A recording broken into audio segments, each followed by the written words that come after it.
Avec l'intervention de ce soir, la fabrique fait un peu un pas de côté par rapport à ses rendez-vous habituels, qui sont des présentations de travaux académiques, avec très souvent des enquêtes de terrain.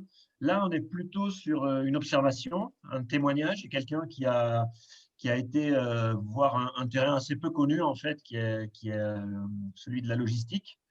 Cette personne est donc Martine Boutari, qu'on est très content de recevoir ce soir. Merci d'avoir accepté l'invitation.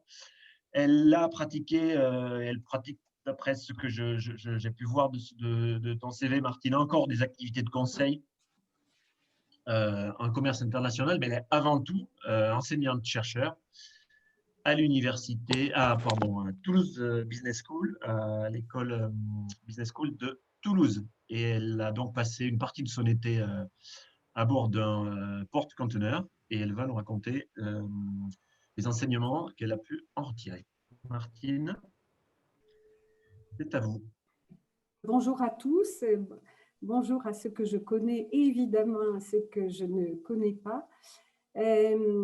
Merci à la Fabrique de l'exportation de ce pas de côté, comme tu as dit Jean-Christophe, c'est exactement ça, c'est-à-dire que ça n'est pas une présentation académique de travaux de recherche, même si, alors effectivement, je suis professeur, je suis enseignant-chercheur à Toulouse Business School et en fait très orientée sur les PME internationales, l'internationalisation des PME. Mais en fait, ce voyage-là, ce voyage que je vais partager avec vous ce soir, je ne l'ai pas fait dans un cadre professionnel. Simplement, je crois qu'à la Fabrique de l'exportation, on sait que le voyage fait souvent partie de notre métier. Et il se trouve que je pense aussi que on part souvent avec ses activités professionnelles, ses cadres d'analyse. Et nous, les enseignants-chercheurs, on a souvent ça un peu en arrière-plan. Voilà, donc aujourd'hui, je vais essayer de vous présenter ce voyage-là. À partir de cette expérience qui s'est déroulée, non pas cet été, pour des raisons que sans doute vous comprenez. Mon voyage sur ce cargo, c'était l'été dernier, c'était en juillet 2019. Alors avant de commencer, je vais partager l'écran, comme ça je vais vous montrer le diaporama que j'ai utilisé. Voilà. Alors, je suis donc partie, je viens de me présenter, vous l'avez entendu. Je suis donc partie en juillet 2019 sur un porte-conteneur pour à peu près un mois de voyage. J'aurai peut-être l'occasion dans la discussion qui suivra de vous expliquer peut-être pourquoi je suis partie. À vrai dire, au début, je ne le savais pas trop. Je me suis donc embarquée totalement sans savoir ce qu'était un cargo. Je n'avais jamais rencontré qui que ce soit qui avait voyagé sur un cargo. En revanche, comme tous les professeurs qui ont pris la parole tout à l'heure, lorsqu'on parle de commerce international et qu'on parle d'Incoterm et qu'on parle de logistique, on parle des cargos. Mais moi, je n'avais pas abordé ça de très près. Voilà, alors juste un tout petit rappel, hein, le transport maritime, c'est 90% du transport mondial de fret. Et ce que transportent les navires, ce sont des marchandises liquides ou sèches. Ça peut être du pétrole et ça peut être évidemment des céréales, par exemple. Et puis, ces navires, ils transportent aussi des produits manufacturés en conteneurs qui sont donc transportés par des porte-conteneurs.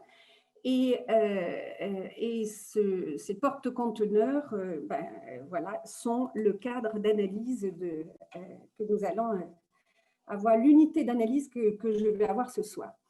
Mais alors, les porte-conteneurs transportent aussi quelques passagers. alors, la marine marchande a une tradition d'accueil de quelques passagers. Il y a 3 cabines qui accueillent jusqu'à 5 passagers. Et en l'occurrence, sur le cargo sur lequel j'étais, nous étions 3 passagères. Voilà. Et sur la photo que vous voyez là sur l'écran, eh bien, je viens d'arriver au port de Fos-sur-Mer, qui est le début de ce voyage. Et je dois dire qu'à l'entrée dans ce port industriel, en voyant arriver cet immense cargo, on se sent un peu tout petit. Et là, sur la photo, je crois que je suis en train de me demander si mon idée était une bonne idée. Voilà, c'est très impressionnant. Alors, je vais vous présenter d'abord le trajet de ce cargo et puis de moi sur ce cargo. Et puis après, je vous présenterai quelques constats pour orienter un petit peu la suite. Voilà, la photo que vous voyez, c'est le départ du cargo le matin et c'est l'avant du cargo qui est chargé de conteneurs et qui démarre et qui part là de Marseille. Alors, le cargo sur lequel je suis montée, c'est celui que vous voyez. Il arrive de Rotterdam, là. Il a déjà voyagé pendant une dizaine de jours et il arrive à Fos-sur-Mer. Il s'arrête, il va aller ensuite jusqu'à Melbourne et ça lui prendra à peu près encore 1 mois et demi. Donc, ce cargo-là, il fait un voyage d'un petit peu plus de 2 mois. C'est un immense cargo d'à peu près 350 mètres de long qui transporte à peu près 7000 conteneurs. Alors, il faut savoir que les cargos aujourd'hui sont bien plus gros. Ils transportent entre 15 et 20 000 conteneurs. Celui-là, c'est un cargo qui date des années 2000 et dont la personne que vous voyez là, qui est le responsable sur le port de l'arrimage du cargo à Fos, m'a dit quand j'étais sur le quai toute petite, toute seule, là, il m'a dit « mais ne vous inquiétez pas, c'est une belle machine, c'est extraordinaire de monter là-dessus ». Donc, sur les 7000 conteneurs, 400 sont réfrigérés et vous verrez tout à l'heure que c'est un point important pour tout ça. Bien sûr, sur le cargo, il y a les conteneurs, mais il y a aussi l'équipage, dont un capitaine de cargo, c'est quand même un personnage, je vous en reparlerai. Et l'équipage, il est soit d'Europe de l'Est pour les officiers, soit philippins. Les marins sur ce cargo, les marins étaient tous philippins. Je ne sais pas si vous le savez, mais c'est 2 outils. Le premier, c'est le FASEP. Le FASEP, ça doit être fonds d'appui au secteur privé ou quelque chose comme ça. Grosso modo, retenez que c'est un don.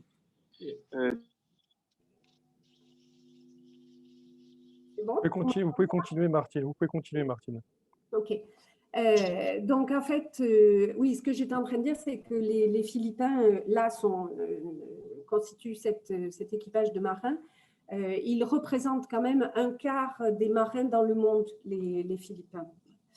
Voilà, donc ça, c'est le trajet du cargo de Rotterdam à Melbourne. Juste, vous voyez sur la photo, là, vous voyez cette tour blanche. C'est la tour dans laquelle on habite, dans laquelle le pilotage du cargo se fait. Donc, il y a toute la partie comment dire, économique qui est dans ce qu'on appelle le château. Alors, mon trajet à moi était un petit peu plus court quand même. Je n'avais pas le temps, je ne suis pas encore à la retraite et donc je n'avais pas le temps d'aller jusqu'au bout.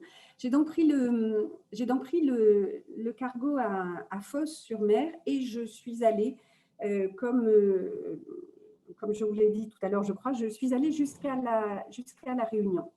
Alors, le trajet, on est parti de Fos, on a longé l'Italie.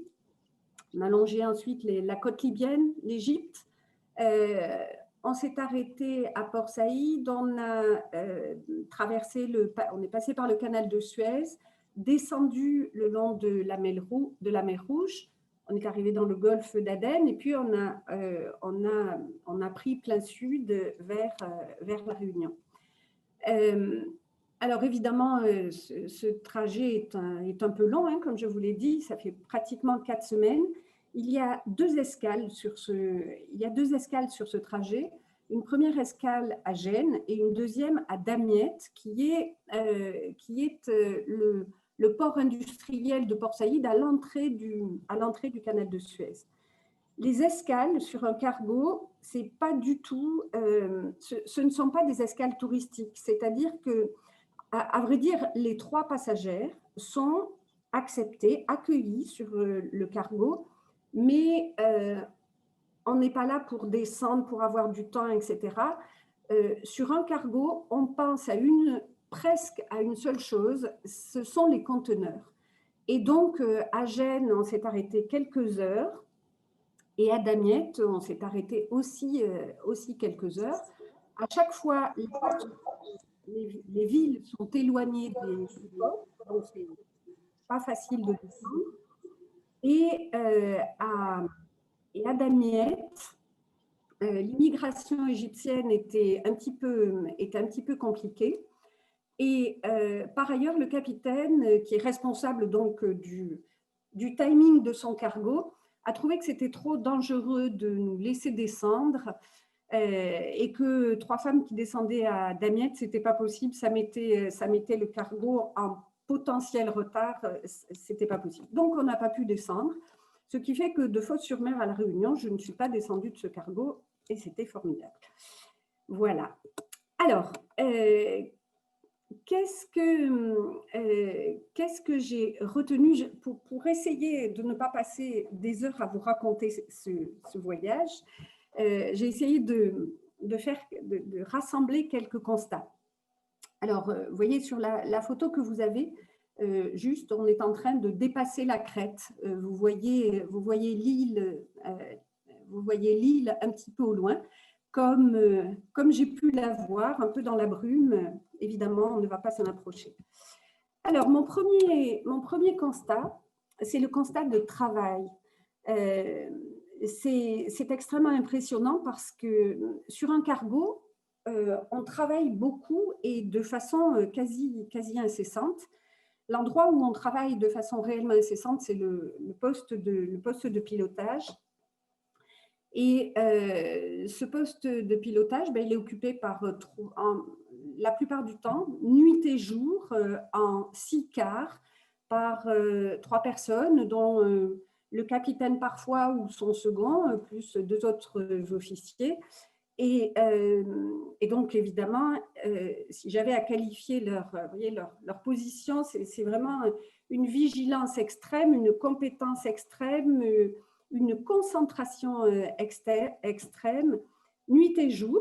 Et la nuit, ce qui m'avait beaucoup impressionné, c'est que la nuit, vous rentrez dans ce poste de pilotage qui est au 6e étage de cette partie blanche, hein, que je vous ai appelé le château tout à l'heure, qui est donc très très haut au-dessus de la mer.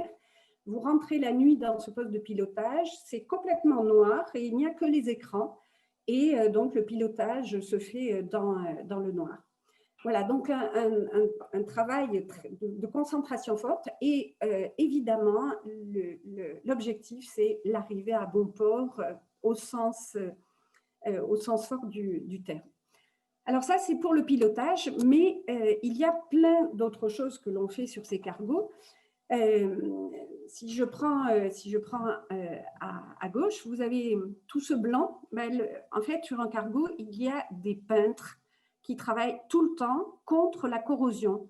Et donc cet effort de peinture est là aussi permanent. Au milieu, vous avez un exemple de quelqu'un qui fait de la soudure. Alors, il y a l'entretien du bateau qui nécessite ce travail-là d'une façon forte. Et puis, il y a l'entretien des conteneurs. Les conteneurs, ils sont arrimés. L'arrimage est capital pour l'équilibre du bateau. Il est évidemment capital, chaque fois qu'il y a un coup de vent, on vérifie tout pour voir que les conteneurs ne se sont pas déséquilibrés et ne vont pas perturber l'équilibre du cargo. Donc, c'est très important. Et puis, si je vais vers la droite, ben, vous voyez quelqu'un qui arrose. Et ben, sur un cargo, on utilise à peu près 11 tonnes d'eau dessalée dans la journée, chaque journée. Et c'était, ah oui, je ne vous ai pas dit que dans les marins, il y avait 2 jeunes femmes. Et c'était une jeune femme philippine, donc, qui était en charge de ces opérations de dessalage.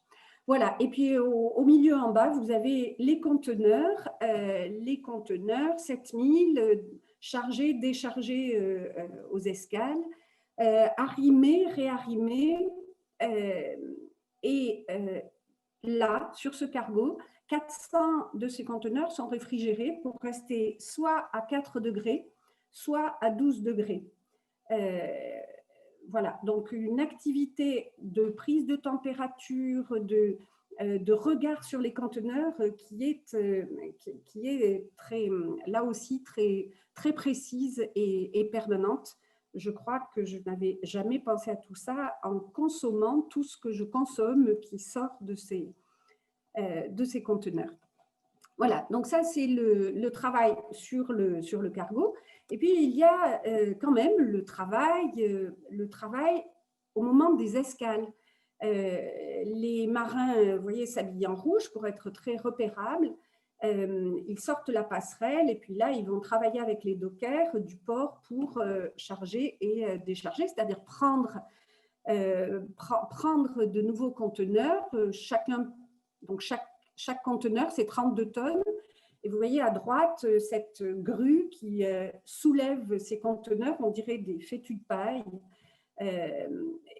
Ça devient extrêmement léger. Et voilà, donc il y a une espèce de valse qui est importante. Alors, dès qu'on touche le quai, le port facture. Je fais bref, mais c'est exactement la problématique de l'histoire. Dès que le cargo touche le quai, le port facture, et donc le capitaine du bateau n'a qu'une idée, c'est décharger, recharger et repartir. Qui plus est, les marins sont en stress quand ils sont à terre. Ils ont l'impression qu'en mer, tout va bien, mais la terre, c'est pas leur monde. Voilà. Donc, des conditions assez difficiles, un travail physique très intense, des questions de sécurité qui sont là tout le temps. Sur le bateau, il y a énormément de consignes. Tous les jours, les marins signent ces consignes. Il y en a tous les jours des nouvelles. Bon. Donc, c'est très important. La chaleur est forte. Tous ceux qui travaillent dans les salles des machines travaillent la plupart du temps au moins au-delà de 35 degrés, souvent 40 degrés. Il y a des urgences. Alors là, dans les urgences, les heures ne sont pas comptées. D'ailleurs, les heures sont rarement comptées. Et par exemple, vous voyez, à un moment donné, on était sur la mer Rouge, 40 degrés dans l'eau, 50 degrés dans l'air. Je vous rappelle, les 400 conteneurs réfrigérés, et tout le système de climatisation et de refroidissement tombe en panne. Et là, pendant 20 heures, les gens travaillent sans s'arrêter, tous, d'une façon là encore, très concentrée. Et au bout de 20 heures, les cernes sont creusées, mais ils sont toujours souriants, ils sont extrêmement contents que la panne soit réparée. Et c'est assez impressionnant, cette fierté du travail. Je vous disais que j'ai beaucoup travaillé, moi, sur l'internationalisation des PME, mais j'ai vu sur ce cargo une PME sur la mer. Voilà, c'était très, très marquant. Voilà.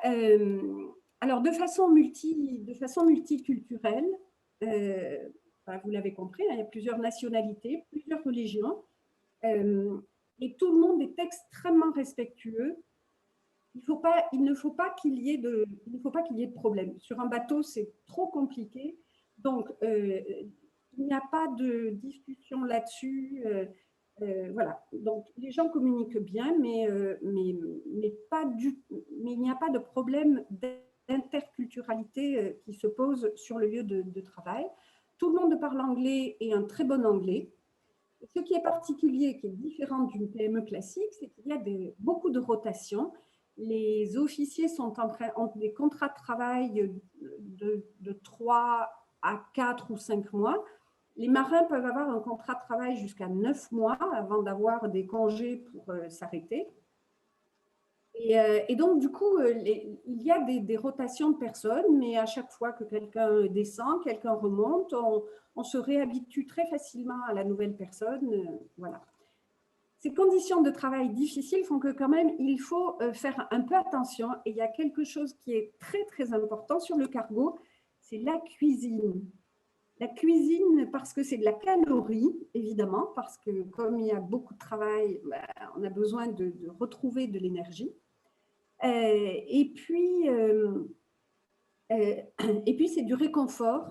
Et le cuisinier a un rôle nourricier extrêmement important pour l'ensemble de l'équipage. Il fait très, très attention. Il gère un stock qui a été, par exemple là, il a un stock de légumes, viande, etc., qui a été fait à Hambourg, qui a été acheté à Hambourg.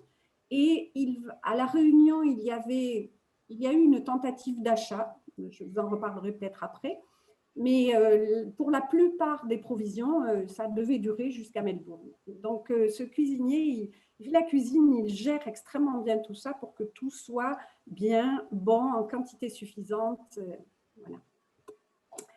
Alors, mon constat numéro 2, après le travail, mon constat numéro 2, c'est qu'il y a des lieux mythiques.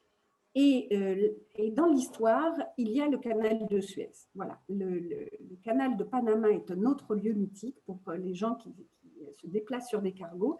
Mais le canal de Suez est un de ces lieux mythiques. Alors, dans la photo de gauche, vous voyez, on est au port de Damiette, c'est-à-dire pas loin de l'entrée du canal de Suez. On va donc là aussi décharger, recharger et dans l'après-midi, on repart immédiatement, hein, toujours pareil, là, le contrôle des coûts est important. On repart et le cargo va aller se mettre à l'entrée du canal de Suez. Et là, ce qui est étonnant, c'est que tous ces cargos qui sont sur la mer, on ne les voit pas trop, mais à l'entrée du canal de Suez, comme voilà, l'endroit se resserre, et on voit que les cargos vont arriver, c'est la photo que vous avez sur la droite de l'écran, les cargos vont arriver et se mettre dans une position d'attente pour passer le canal.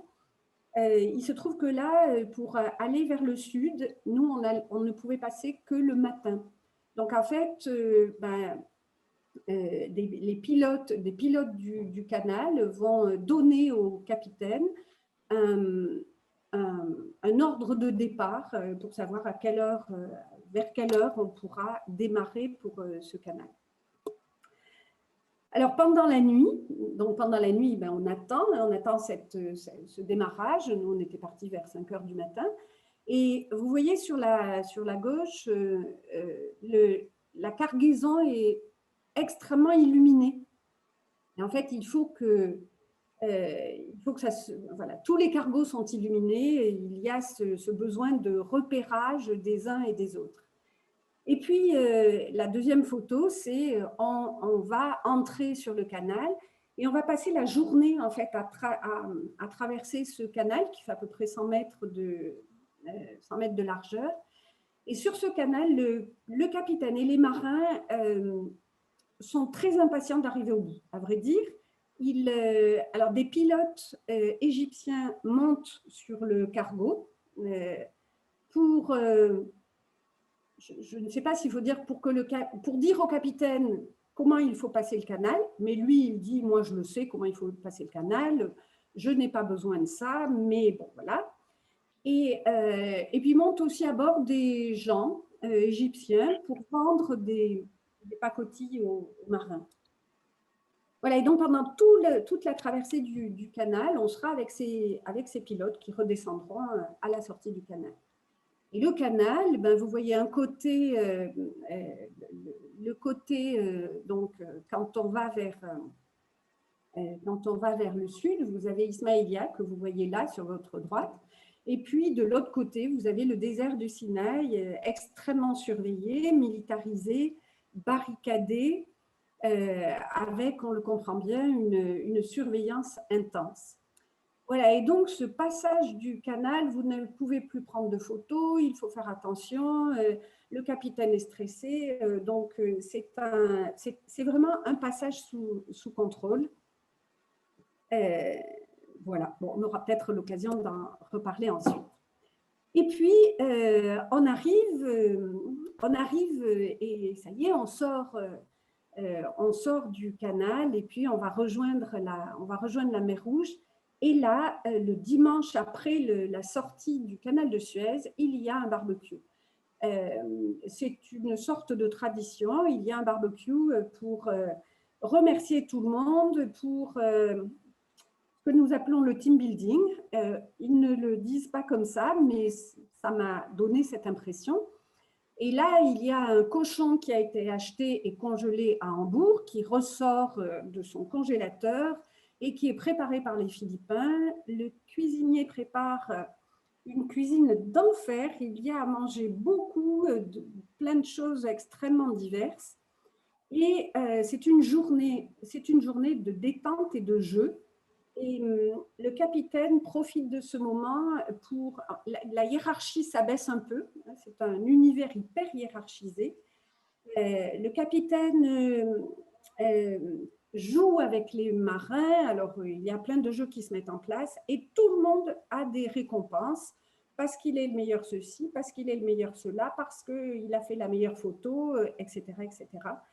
Et c'est une très grande fête que tout le monde attend et qui est très forte. Voilà. Alors, mon constat numéro 3, je ne sais pas très bien, il faut que je regarde un peu l'heure. Mon constat numéro 3, alors on va au plus court. Alors, la première fois que je me suis aperçue qu'on allait au plus court, c'était là, on est sur le détroit de Messine, c'est-à-dire entre la Botte italienne et la Sicile. Et vous voyez, le trajet qu'on prend, c'est le trajet rouge. On passe là, on passe sur la flèche rouge au lieu de faire le trajet comme visiblement on le faisait avant, on contournait. Et évidemment, dans ce détroit de Messine, il y a 3 km. Vous voyez, le détroit, il fait 3 km. On a l'impression de passer sur les pieds des gens qui se baignent. On a l'impression d'être quasiment dans le village de vacances qu'il y a d'un côté, dans le village de vacances qu'il y a de l'autre. Bon, c'est assez particulier. Écologiquement, bon, c'est un peu bizarre. Mais en fait, la deuxième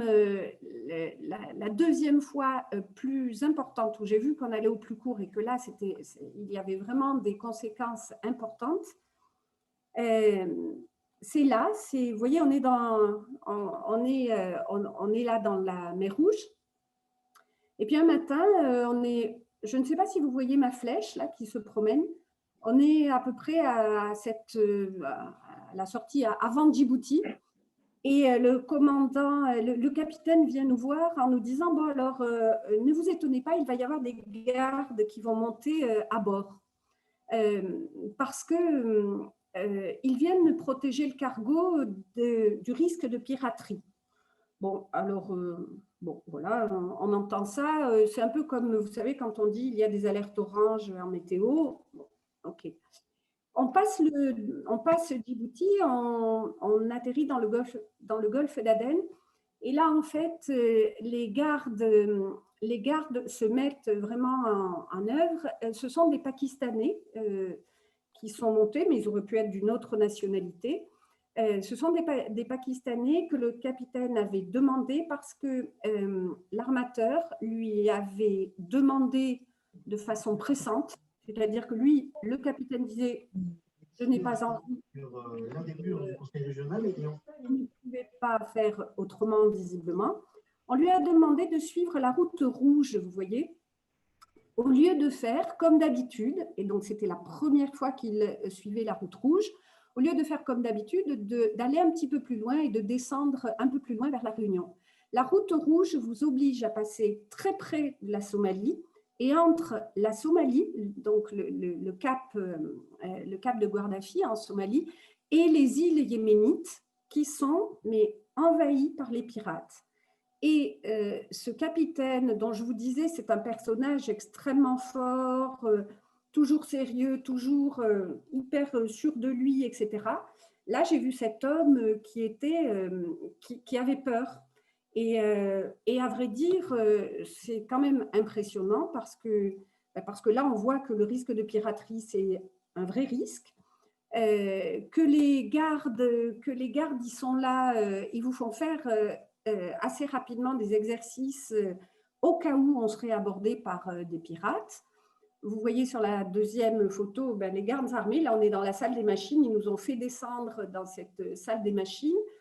Et là, ils nous disent, notamment aux passagers, vous ne parlez pas, vos passeports coûtent cher. Bon, voilà. La troisième photo, c'est quand ce sont toutes les portes et toutes les fenêtres du cargo qui sont obturées pour que le cargo ne se voit pas la nuit, c'est-à-dire qu'il soit inattaquable, invisible la nuit. Et puis, la quatrième photo, c'est un garde qui est là-haut et qui surveille pendant la journée. Donc, en fait, un risque très important. Et le capitaine était, lui, certainement en difficulté avec ce risque-là. Il a eu des moments de colère. Il trouvait que c'était dur, qu'on l'oblige à passer sur cette route-là. Et visiblement, il n'avait pas le choix.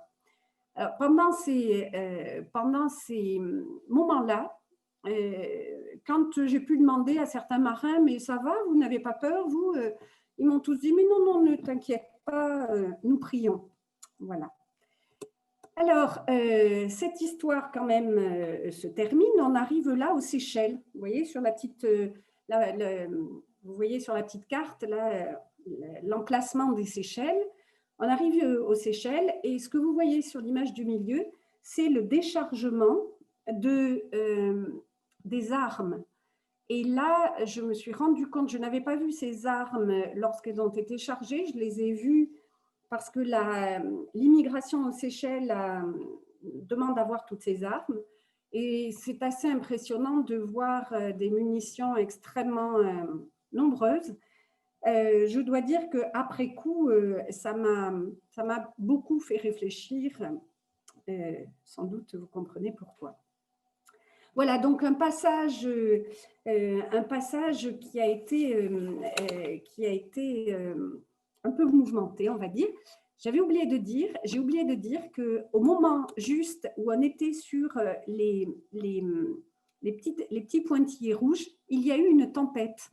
Et là, tout le monde s'est un peu plus décontracté parce qu'avec une très grosse tempête, les bateaux des pirates abordent moins facilement les cargos, qui sont quand même des bateaux difficiles à aborder. Avec la tempête, c'est quasi impossible. Et donc, il y a eu cette tempête qui a été plutôt bienvenue. Voilà, maltraitant certaines personnes, mais quand même plutôt bienvenue. Et puis, mon constat numéro 4, et donc mon dernier constat, c'est la question de la pollution. Les cargos polluent. Alors, évidemment, le monde maritime vous dit, mais en fait, à la tonne transportée, nous polluons beaucoup moins que le transport routier. Mais bon, ça pollue quand même. Alors, ce qu'on peut évidemment dire, c'est que les réglementations vont plutôt dans le bon sens. Il y a une attention forte d'un certain nombre d'acteurs de ce secteur pour moins polluer. Et bien évidemment, le capitaine m'avait bien expliqué, parce que j'ai beaucoup parlé avec lui, il m'avait bien expliqué qu'en fait, ça dépendait un peu des compagnies. C'est-à-dire que certaines vont appliquer la législation à la lettre, et puis d'autres sont très préoccupées par le constat de responsabilité sociale et sociétale et vont plus loin que les réglementations. Mais vous voyez, il y a parfois des choses qui sont compliquées à faire se côtoyer. C'est-à-dire que ce passage dont je vous ai parlé entre la Somalie et l'île yéménite de Socotra, il y a tellement de dangers qu'une des façons de limiter ça, c'est d'aller très vite. Et quand vous allez très vite, vous consommez beaucoup plus de fuel. Vous consommez du fuel lourd, soufré. Le soufre est un problème. Et donc, vous consommez beaucoup. Alors déjà, on consomme à peu près 17 tonnes de fuel sur un cargo par jour. Donc, ça fait beaucoup. Et quand on va plus vite, on consomme encore plus. Donc, si on veut prendre plus de temps, on consomme moins. Ben, si on veut prendre moins de temps et qu'on est tout le temps à la course, voilà. Donc, ces choses-là, c'est l'éternelle question qui se pose à beaucoup d'entreprises. Quelle est notre responsabilité? Il faudrait ralentir, évidemment, et il faudrait sans doute s'engager encore plus, mais il y a beaucoup de choses qui vont dans le bon sens. Juste, vous voyez, il y a des réglementations, par exemple, qui empêchent de rejeter les saletés d'un cargo à proximité de certaines côtes. Et c'est interdit à proximité des côtes américaines, des côtes européennes, de certaines côtes asiatiques, mais pas ailleurs. Et donc, évidemment, on se dit, tiens, comment ça se fait? Certains pays ont bien négocié, d'autres moins bien. Voilà. Donc, il y a beaucoup de travail à faire encore là-dessus. Voilà. Alors, juste quelques éléments de discussion, et je vais m'arrêter là pour redonner la parole parce que je vois qu'il est quasiment 19 h. Juste, je voulais vous faire remarquer sur la photo de gauche, vous avez un panneau de basket. Et vous voyez, ce panneau de basket, il est en dessous de probablement 10 étages de conteneurs. Et il n'y a qu'un panneau sur ce terrain de basket parce qu'il n'y a pas la place pour 2 panneaux et un vrai terrain. Mais les marins me disaient, mais quand je leur ai dit, mais il n'y a pas 2 panneaux. Ils m'ont dit, mais non, mais c'est très très bien, ça nous permet de jouer. Voilà, donc c'était un peu pour, vous voyez, ce côté extrêmement positif qui est presque étonnant. Presque étonnant.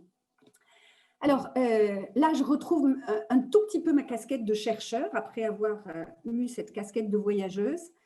Vous voyez la carte que vous avez, là, c'est une carte, si vous allez sur un logiciel qui s'appelle Vessel Finder, vous regardez et puis vous voyez tous les cargos vous pouvez repérer le cargo que vous voulez, vous pouvez savoir où il est aujourd'hui, où est-ce qu'il va, dans quelle direction, à quelle vitesse, et vous avez cette carte-là. Et donc, moi, quand j'ai regardé ces cartes avant de partir, je me suis dit, il y a beaucoup de cargos sur la mer.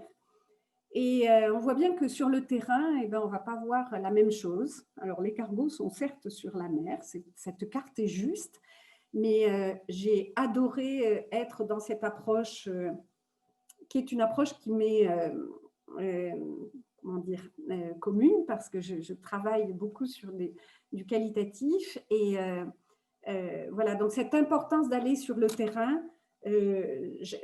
j'avais envie de la redire à tout le monde, quels que soient nos modes de travail, allons sur le terrain, bon, même si en ce moment c'est un peu difficile, mais ça va revenir, et même si je sais bien qu'à la fabrique de l'exportation, le terrain, c'est une évidence. Voilà, donc je voulais redire ça, pour moi ça a été vraiment, vraiment important.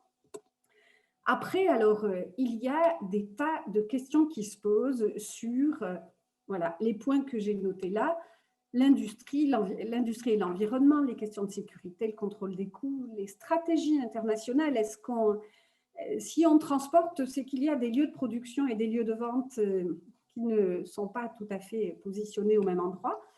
Bien, pardon. Comment les réglementations internationales se déploient, etc., etc. Il y a énormément de travaux sur les innovations, évidemment, en termes de transport. La question des bilans RSE de toutes les entreprises et des modes de transport qu'elles choisissent est aussi un travail très, très bien engagé. Voilà, donc les pistes de discussion sont vraiment nombreuses. Et puis, je vais donc terminer par un merci Alors, d'abord, merci à ce lever de soleil quand même, qui est voilà, un magnifique lever de soleil. Comme tous les jours, il y avait ce magnifique lever de soleil. Merci à cet équipage avec qui j'ai beaucoup échangé et qui était tellement formidable. Et puis merci à vous de m'avoir écouté. Voilà, j'espère que ça vous a intéressé.